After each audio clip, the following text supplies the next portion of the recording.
돈이 될지도 모르는 과학 이야기, 사이언스가 머니 시간입니다. 과학동화에 박동현 기자 나왔습니다. 어서 오세요. 네, 안녕하세요 교수님. 예, 오늘은 또 어떤 흥미진진한 얘기인가요?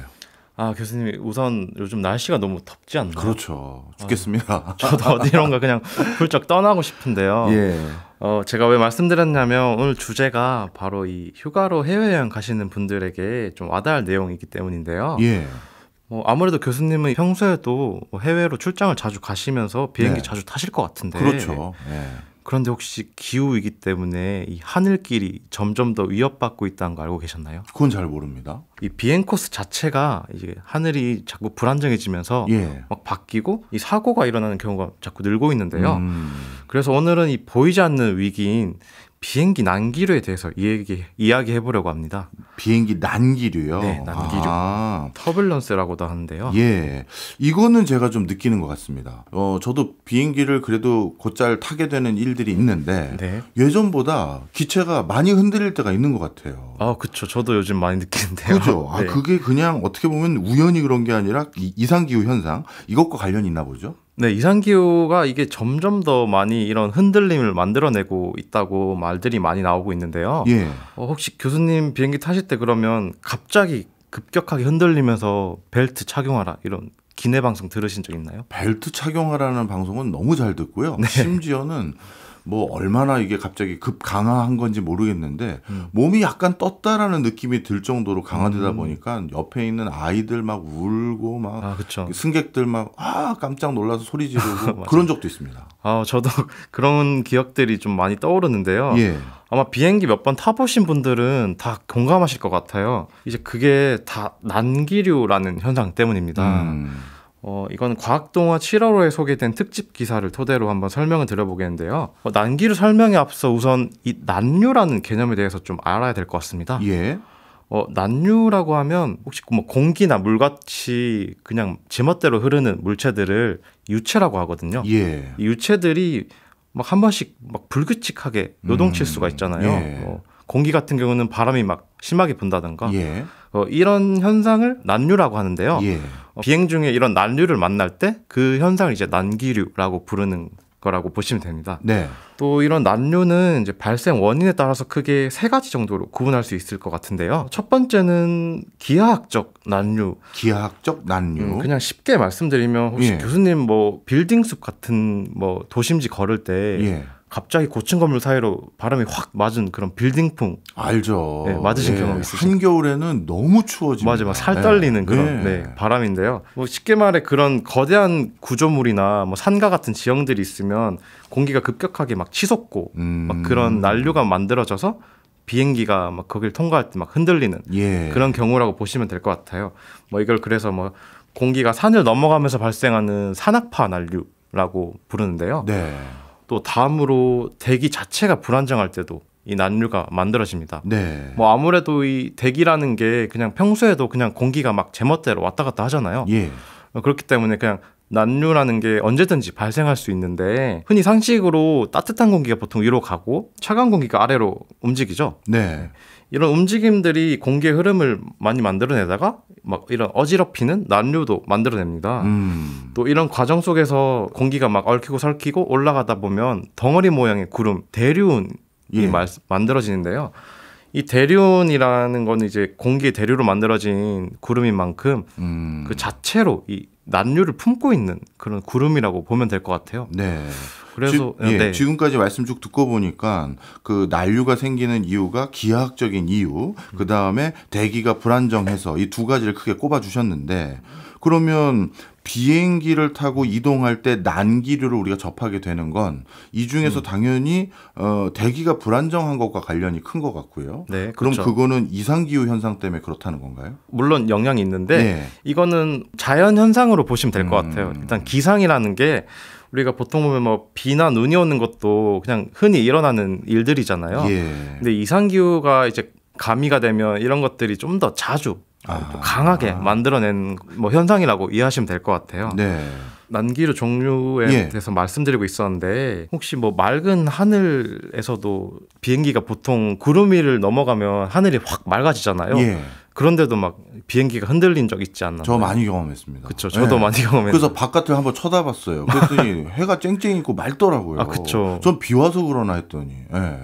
그게 사실 그냥 보기에는 너무 평안해 보이는데 사실 그 속에는 보이지 않는 난류가 숨어 있었습니다. 거기도.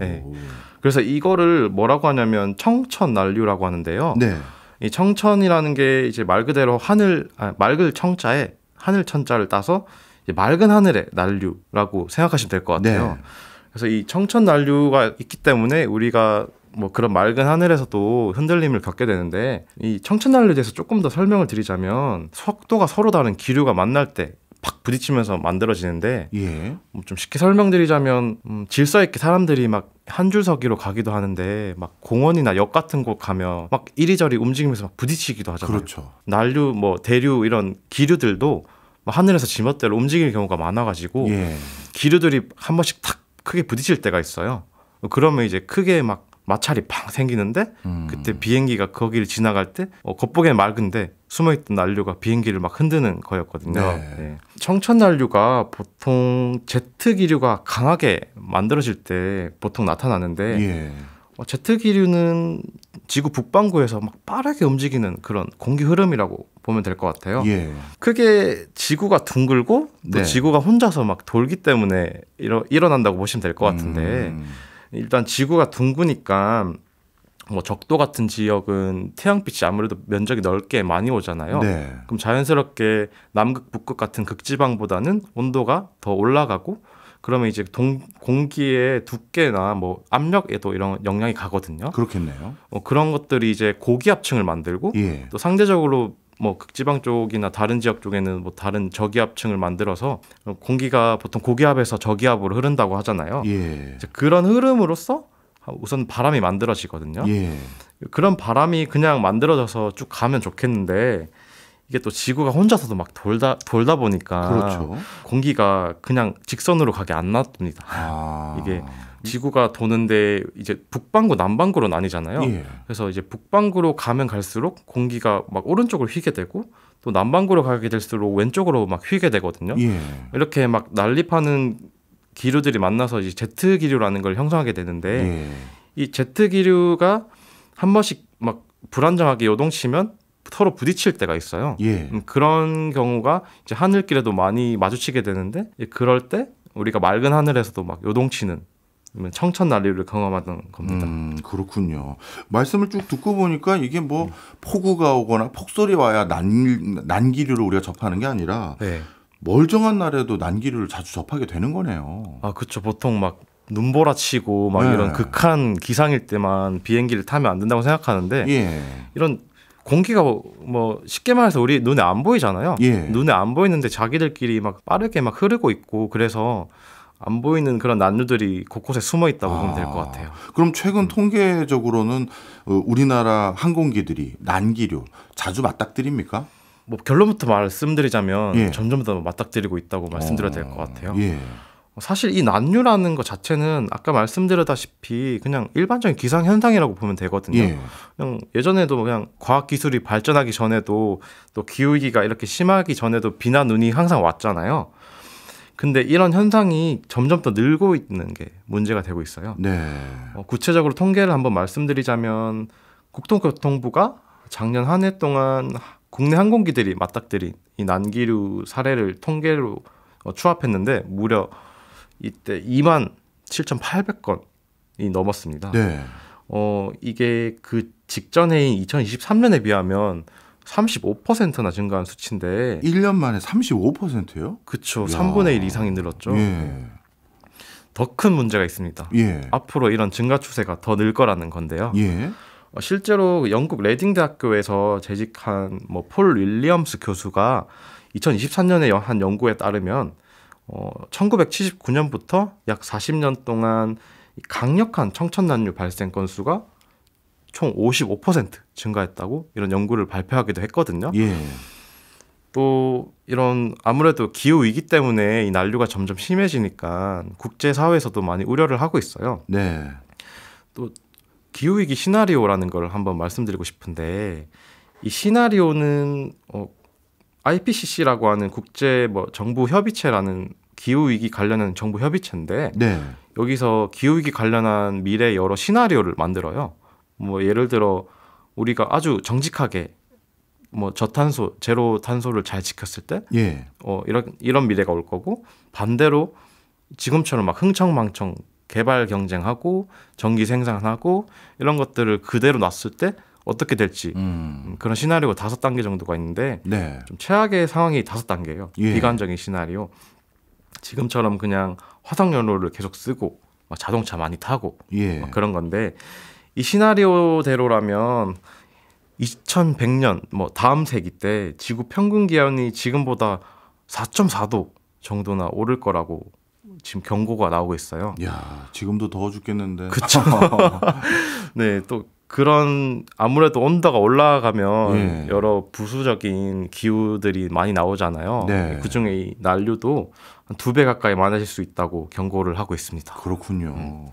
말씀을 쭉 듣고 보니까요. 물론 지구 환경에 대한 걱정도 우리가 해야겠지만 아주 소소하게는 비행기 타고 가다가 이제 라면 하나만 끓여주세요. 이 얘기도 이제 못 하게 될 것 같아요. 난기로 갑자기 만나가지고 라면 갑자기 확 이게 뜨거운 물이 그렇죠. 주변에 튀거나 그러면 피해를 입을 수도 있으니까요. 진짜 그렇지 않을까요? 저도 사실 라면, 그 항공기에서 먹는 라면이 그렇게 또 기가 막히잖아요. 그게 끝내줍니다. 여러 사람들에게 피해를 주긴 하지만 맞아요. 갑자기 냄새 나면 여기저기서 저도 하나 끓여주세요 잠이 하잖아요. 확 깨잖아요. 근데 좀 아쉬운 소리를 드려야 될 것 같은데 예. 아마 앞으로는 이제 컵라면을 못 먹게 될 가능성이 높을 것 같아요. 그렇군요. 실제로 이 대한항공 같은 경우는 네. 작년 중순부터 뭐 일반석 기준으로는 라면 제공을 전면으로 중단하고 있거든요. 그 대신에 이제 뭐 핫도그나 샌드위치 이런 간편식으로 대체하고 있는데, 물론 1등석에는 아직 제공돼 있는 걸로 알고 있어요. 근데 앞으로는 뭐 대한항공뿐만 아니라 많은 항공사들이 이런 라면을 비롯한 뜨거운 국물 요리 등을 제공하지 않는 방향으로 갈 것으로 보입니다. 네, 이건 소소한 피해일 것 같고 그리고 예방할 수 있을 것 같고, 혹시나 난기류 때문에 사상자가 발생한 사례도 있습니까? 실제로 정말 최근에 난기류 때문에 사상자가 발생한 경우가 있었어요. 그래요? 네, 불과 작년 5월쯤인데요. 당시 영국 런던에서 이제 싱가포르를 향하던 항공편이었어요. 예. 이 항공편이 그때 잘 가다가 중간에 갑자기 난기류를 만나서 1.8km나 훅 떨어졌어요. 1.8km를 떨어졌다고요? 급하강한 거죠. 이야. 고도가. 네. 이제 거기서 이제 한창 비행 중이면 사람들이 보통 자거나 뭐 편하게 쉬고 있잖아요. 그렇죠. 음식을 먹기도 하고 뭐 벨트를 풀기도 하고 예. 화장실 가기도 하고 하는데, 당시 이 난기류 때문에 211명 정도 타 있던 승객 중에 절반인 한 103명 정도가 부상을 입었고, 예. 심지어 안타깝지만 한 명의 승객이 사망하기도 했어요. 예. 아니 1.8m도 사실 굉장히 체감이 많이 될 텐데 1.8km면은 이건 진짜 엄청난 건데, 야, 난기류가 생각보다 무시무시하네요. 정말 말하다 보니까 저도 무서운데요. 예.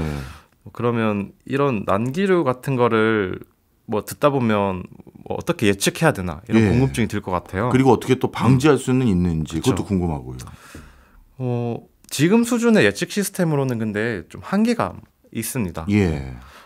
혹시 아까 난류 종류가 3가지 있다고 말씀드렸는데 기억하고 계실까요? 네, 뭐 기하학적인 난류, 네. 그다음에 청정 난류도 있었고 또 하나가 뭐였었죠?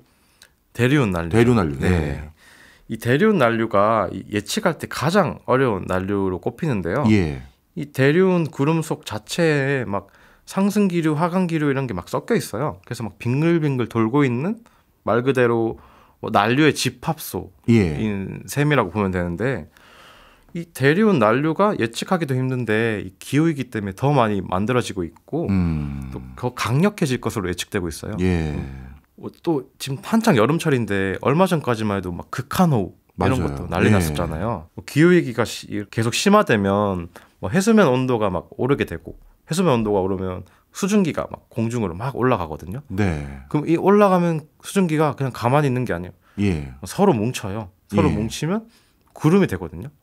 수증기를 확 끌어안는 그런 구름이 되면서 이 난류를 품은 대류운도 같이 많아지고 있는 그런 실정이라고 보면 됩니다. 아, 그렇군요. 이거 난기류가 갈수록 늘어나고 또 더욱더 심해진다고 하니까 이거 그냥 비행기 탈 때 벨트 그냥 풀러도 됩니다. 신호 와도 그냥 벨트 하고 있어야 되는 게 맞는 것 같다는 생각도 들고 또 이러다 보면 앞으로 비행기의 벨트가 우리 무슨 롤러코스터 탈 때 벨트처럼 X자로 이렇게 온몸을 감싸는 뭐 이런 걸로 바뀌어야 되는 건가 이런 생각도 드네요. 아, 정말 그 벨트라는 게 갈수록 중요해지고 있는데 예. 사실 비행기 타다 보면 중간에 뭐 이착륙할 때 말고는 잘 안 흔들리니까 풀고 계시는 분들도 많거든요. 예. 근데 이거가 말씀하신 것처럼 벨트 신호가 꺼져도 일단 계속 메고 있는 게 베스트입니다. 왜냐하면 항공사에서도 이제 우리 자동차에도 블랙박스가 있잖아요. 예. 이 블랙박스처럼 항공기의 데이터를 막 기록하는 그 장치가 있어요. 그런 데이터로 살펴보면 난기류로 이제 막 염좌나 뭐 타박상, 찰과상 이런 것들 부상이 일어나는데 지금까지 데이터 중에 승객들이 다쳤던 경우는 100%한 차례도 빠짐없이 벨트 풀고 있을 때였어요. 네.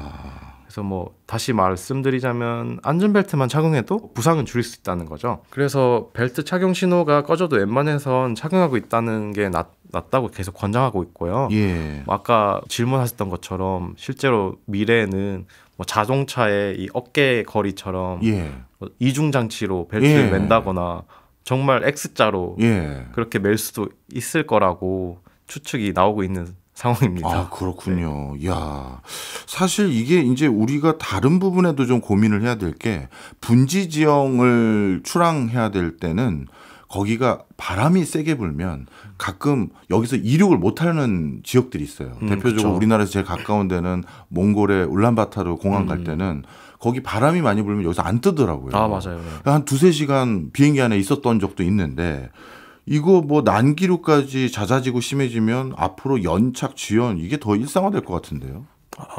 네, 연착 지연 그게 진짜 가장 걱정인 부분입니다. 저도. 예. 이게 난기류 잦으면 당연히 뭐 이거 피해가기도 하고 뭐 출항도 늦어지고 하면서 비행 시간이 지연될 수밖에 없잖아요. 예.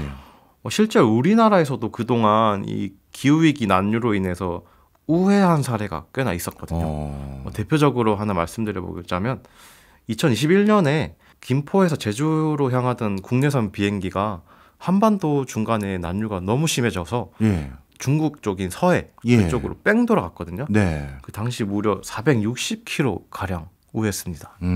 이게 뭐 서울에서 부산까지 직진거리보다 거의 더 많은 셈이죠. 또 우리나라 공항에서도 그런 뭐 돌풍이라고 해야 될까? 그런 거에 취약한 공항이 대표적으로 제주공항이거든요. 그렇겠네요. 제주공항에서는 이런 바람이나 방향, 속도 이런 것들이 급변하는 급변풍이라고 하는 그런 바람이 자주 일어나고 있어서 이 기후위기가 심해지면 이런 이착륙 지연이 더 잦아질 거라고 많이들 예측하고 있습니다. 조금 더 국외로 가보자면 인천에서 유럽을 가는 경우도 종종 있잖아요. 교수님께서 가셨을 것 같은데 2019년에 엄청 우회한 사례가 하나 있었습니다. 당시 보통 유럽을 향하면 중국 상공을 많이 뚫고 가는데 거기가 난류가 좀 자주 일어나는 곳이에요. 그래서 당시는 좀 거기 도저히 못 가겠다 해서 러시아 쪽을 삥 둘러갔거든요. 러시아 쪽으로 둘러가다 보니까 2,000km 정도 더 걸렸다고 그때 기록이 됐습니다. 이게 뭐 살짝 틀어서 비켜가는 수준이 아닌 거네요. 그렇죠, 2,000km면은. 동남아 이런 데는 어떻습니까? 거기도 우리나라 분들 많이 가잖아요. 그렇죠. 우리나라 사람들이 요새 많이 가시는 동남아 항로도 예외는 아닌데 작년만 해도 이제 우선 이제 동남아 항로에 태풍이 정말 많이 나오거든요. 우리나라에서 일어난 태풍도 보통 한반도 남부에서 그렇게 올라오는 경우가 북상하는 경우가 많잖아요. 그래서 거기가 우리나라의 동남아 항로랑 겹치는 경우라서 보통은 대만 통해서 이렇게 베트남이나 많이 가는데 그쪽에 태풍이 자주 일어나니까 뭐 중국으로 좀 꺾어서 가기도 하고 또 싱가포르 이런 데 갈 때도 보통 대만 쪽이 아닌 필리핀, 영공 이쪽으로 많이 돌아가는 경우가 있었거든요. 전문가들은 이제 앞으로 이런 게 특이사항이 아니라 영구적으로 코스가 바뀔 수도 있다고 오히려 네, 말씀을 하고 있더라고요. 예. 지금까지 쭉 말씀 들어보니까요. 우리 그 뭐라고 해야 되나요? 기장님이 네. 난기류를 뭔가 파악해서 여기 돌아가야겠는데 하는 사례들이 보인단 말이죠. 네네. 그 얘기는 달리 말하면 그 항공기를 운전하는 조종사분들이 난기류에 대응하는 대응력 이게 앞으로 중요해지는 것 같은데요. 그렇죠. 앞으로 그 대비하는 게 더 중요해질 것 같은데 예. 순발력이라고 하죠. 네. 사실 이 난기류라는 게 막 완전 예측하고 순간적으로 그 회피하기가 좀 힘든 경우가 많다고 합니다. 예. 그래서 평소에는 뭐 항공기상청 이런 곳에서 이쪽에 난기류가 있을 거니까 좀 우회하는 편이 낫겠다 하면서 좀 돌아가긴 하는데요. 예. 그럼에도 순간적으로 막 와닿을 때가 있잖아요. 그런 난류들이. 예. 그래서 제가 그 조종사들이 어떻게 난기류 순발력을 기르고 있나 좀 알아보고자 얼마 전에 그 교육 현장인 한국항공대 비행교육원 이쪽에 잠시 다녀왔습니다. 예. 네, 난기류 사고 막으려면 몇 초라도 미리 알고 피하는 방법밖에 없다고 하는데요. 예. 혹시 그러면 조종석 여기가 어떻게 생긴지 좀 대충 알고 계시나요? 저도 컴퓨터 게임 좋아하는 사람이라서 네네. 그 파일럿 관련한 게임도 해봤거든요. 야 계기판만 몇십 개가 넘어요. 좀 복잡하죠, 완전. 예. 네. 그 조종사 그 말씀하신 것처럼 조종사 시야에는 엄청 막 계기판, 막 정보 수치들이 막 난립하고 있는데 예. 보통 항공기 고도나 뭐 엔진 상태, 기상 정보, 뭐 관제탑 상황 이런 것들이 막 실시간으로 전송되고 막 네. 보고 있잖아요. 그래서 이것들을 다 볼 수가 없으니까 지금 현직에 계신 김인규 한국항공대 비행교육 원장께서 2021년에 어떻게 이 수치들을 잘 예측할 수 있을까 수치들을 가지고 그 연구를 진행해서 데이터를 몇 개 뽑아서 발표한 그런 사례가 있습니다. 예. 그거를 조금 더 살펴보자면 기준을 세웠는데요. 조종사들이 우선 식별이 가능해야겠죠. 예. 그다음에 계기판에서 좀 쉽게 보여야 되고 무엇보다 난기류와 관련된 그런 데이터여야 되는데 그걸 추려서 몇십 개 중에 총 5개로 추렸어요. 뭐 그중에 뭐 바듬각이나 뭐 기압 고도 이런 것들이 있고요. 또 실제 연구에 사용된 데이터를 제가 살펴봤거든요. 그러니까 난기류를 앞두고 그 항공기들이 한 수초에서 수십 초 전에 수치들이 급격히 치솟았더라고요. 네. 뭐 난기류를 앞두고 항공기들이 보통 그 고도라고 하죠. 이 고도가 확 바뀌거나 기체의 그 형태가 아니고 자세라고 하죠. 네. 자세가 막 뒤바뀌거든요. 예. 그런 것들을 빠르게 알려주는 그런 데이터였고요. 네. 그렇게 해서 네. 빨리 그 상황을 확인할 수 있도록 계기판 같은 걸 바꾼다 이런 말씀이시네요. 계기판을 이제 볼 수 있게 그렇죠. 하는 거죠. 예. 그런데 지금 말씀 쭉 듣고 보니까요. 지금까지 설명만 보더라도 항공 요금을 좀 바꿔야 될 것 같은 생각이 들어요. 예를 들어서 많이 돌아가야 되는 것이 이제 상시화될 수 있다라는 말씀도 주셨고, 네네. 그리고 항공기도 크게 지연되면 배상해주지 않습니까? 이런 그쵸. 것들까지 고려해야 될 것 같은데 실제 분위기는 어떻습니까? 뭔가 핵심 주제인 것 같은데 오늘 뭐 이런 비용 같은 게 우리 아무래도 뭐 저희 같은 소비자 입장에서는 가장 우려될 것 같아요. 그렇죠. 네. 이게 그래서 뭐 아직은 그런 비용 증가들이 막 뚜렷하게 일어나진 않았어요. 왜냐하면 지금은 그렇게까지 막 보편화됐다기보다는 점점 더 많이 나오고 있다 이런 추세이기 때문인데요. 예. 그 미래는 아무래도 예측하신 것처럼 비용이 막 오를 것 같아서 저희가 한번 계산을 해봤어요. 우선 과학동아가 항공기상청이랑 한국교통연구원 여기 기관들의 도움을 받아서 대략적으로 운임료 예측을 한번 해봤는데요. 예. 우선 실제 사례로 해야 될 것 같아서 네. 아까 말씀드린 2019년에 있었던 인천에서 영국으로 가던 비행기가 중국에서 못 가니 중국 항공을 못 가서 상공을 못 지나니까 그래서 러시아로 네. 돌아서 2,000km 돌아간. 그렇죠. 그 대표적인 극적인 사례였는데 그 사례로 기준으로 말씀드려 보자면 예측 운임료가 기존 2,200만 원 정도였다면 예. 바뀐 우회 항로 운임료는 한 3,100만 원 정도. 1,000만 원이 늘었네요. 그렇죠. 야. 네. 이게 왜냐면 보통 비행 운임료라는 게 항공사마다 엄청 막 복잡한 변수를 계산하고 막 그렇게 달라지긴 하는데 네. 핵심은 이 비행 시간, 그렇겠죠. 비행 거리 이 두 가지가 핵심이거든요. 예. 뭐 그냥 단순히 2,000km만 돌아갔으니까 거리랑 시간이 확 늘었잖아요. 그 방금 말씀드린 그 운임료가 뭐 직접적인 티켓 가격이라기보다는 항공사의 비용, 운행 비용이라고 보면 될 것 같은데 네. 이게 아무리 지금은 항공사 운임료라고 해도 결국 항공사들도 이제 기업인인 만큼 소비자한테 이런 전가를 할 수밖에 없게 될 거잖아요. 예. 그리고 뭐 그렇게 계속 말하는 걸 정리해 보면 기후 위기도 결국 뭐 기승전 돈이네요. 네, 이렇게 흘러가는 것 같습니다. 예. 네. 저도 몇 번 제주도 상공에서 비행기가 한 3바퀴, 4바퀴 계속 뺑뺑이 돌았던 적이 있는데 네네. 그것도 자주 되면 아예 항공 요금에 조금 어느 정도 반영할 수도 있겠네요. 알겠습니다. 그렇죠. 난기류가 우리의 직접적인 교통 이용 요금에도 영향을 주는 세상이 됐습니다. 지금까지 과학동화의 박동현 기자였습니다. 고맙습니다. 감사합니다.